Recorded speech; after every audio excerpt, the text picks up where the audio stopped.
આ માટે હું તમને વસ્તુ તો જણાવી દઉં છું। આ મેં એક વાટકી છીણીને ગોળ લીધેલો છે, તલ લીધેલા છે કાળા એક વાટકી અને ટોપરાની છીણ લીધેલી છે। આપણે આજે ગેસનો ઉપયોગ નથી કરવાનો, આપણે મિક્સરમાં જ બનાવવાના છે, એટલે મેં મિક્સર જાર લીધેલી છે।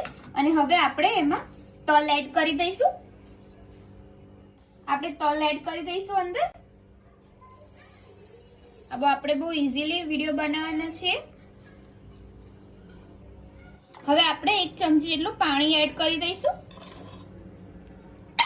હવે તેમાં આપણે ગોળ એડ કરી દઈશું।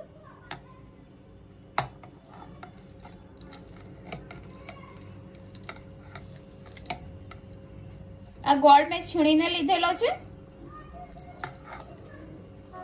હવે આપણે આને ક્રશ કરી લઈશું સરસ રીતે। મેં ક્રશ કરી દીધેલું છે। હવે આપણે 1 ચમચી ઘી એડ કરી દઈશું અને ફરીથી એકવાર ક્રશ કરી લઈશું। ક્રશ થઈ ગયું છે સરસ રીતે। હવે આપણે એક વાસણમાં કાઢી લઈશું।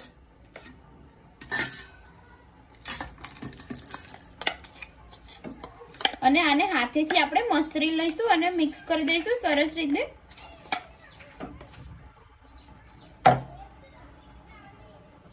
એની અંદર આપણે 1 ચમચી ઘી એડ કરી દઈશું ફરીથી ઉપરથી।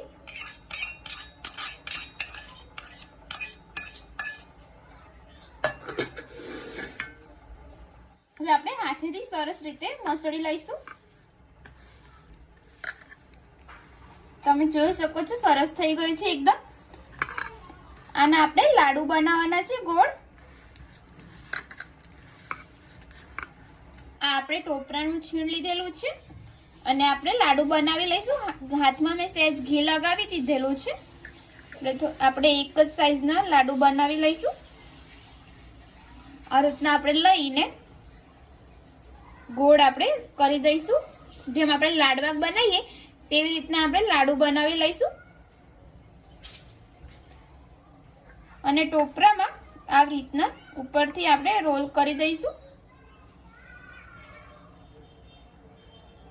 અને પ્લેટમાં નીકાળી લઈશું।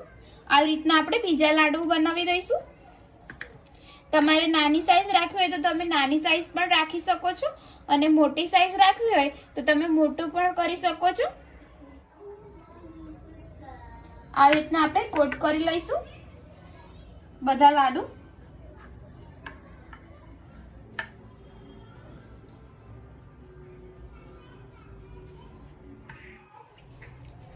મેં લાડુ કવર કરી દીધા છે ટોપરાની છીણથી। તમે ઘરે આવી રીતના જ બનાવજો, બહુ સરસ ટેસ્ટ આવશે આનો। જો ફ્રેન્ડ્સ તમને મારી આજની રેસીપી પસંદ આવી હોય તો વિડીયોને લાઈક કરજો, શેર કરજો, કમેન્ટ કરજો અને ચેનલને સબસ્ક્રાઇબ કરવાનું ના ભૂલતા। તો ચાલો હવે મળીએ આપણે એક નવા વિડીયો સાથે। જય માતાજી, જય શ્રી કૃષ્ણ।